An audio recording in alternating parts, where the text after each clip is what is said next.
Good morning. আজকে সোমবার, মা আমি যাচ্ছি বালিঘাই। বালিঘাই যাচ্ছি বাজার করতে, কেননা কালকে বাজার বার ছিল না, বাজার করাও হয়নি। তো বাজার করতে যাচ্ছি আজকে। মা আমি কী বাজার করবো দেখাবো। তো বালিঘাই যাচ্ছি, মেয়ে গাড়ি চালাচ্ছে, আমি বসছি। এই যে মেয়ে গাড়ি চালাচ্ছে, আমি বসছি। আমি বললাম বাবা তুই নিয়ে চল, আমি তোকে আসার সময় নিয়ে আসবো। এদিকে তোর একটু প্র্যাকটিসটা হবে। তাকে মেন রোডে গাড়ি ছাড়ি না, খুবই কম ছাড়ি মেন রোডে, কারণ এখন হাইওয়ে রাস্তা হয়ে যাচ্ছে, ডবল রাস্তা হয়ে যাচ্ছে, প্রচুর গাড়ি রিক্সাই চালাতে হয়।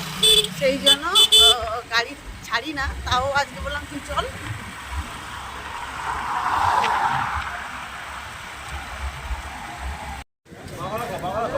শোল কত করে? শোল কত করে? বড়গুলো 250, ছোটগুলো 300।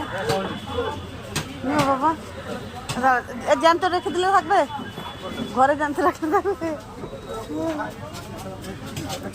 ফলই মাছ না? হ্যাঁ, আমার বাবাই বলছে এটা তো ফলই মাছ। আমি বলছি না রে বাবা, এটা চিতল মাছ। কত করে? ফলাই মাছ ছোট হয়, এগুলো 350 টাকা। মাছ বিক্রি হবে দেখ কাটা দেবেন না?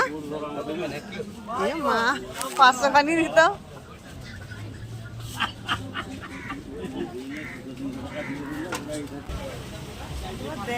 এই মাগুরটা কতখানি হবে?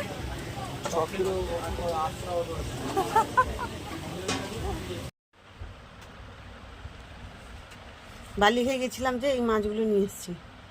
শোল মাছ নিয়ে এসেছি, কুচো চিংড়ি নিয়ে এসেছি, আর একটা কালবোস মাছ নিয়ে এসেছি, দুটো দেশি পার্শে মাছ নিয়ে এসেছি, আর সবজি টুকিটাকি নিয়ে এসেছি। তো ওখানে একটু মাছের দামটা কম। চিতল মাছটা নেওয়ার ইচ্ছা ছিল, কিন্তু ও কাটা দেবে, কাটা 1 কিলো নিতে হবে, ওই জন্য নিয়ে নিই।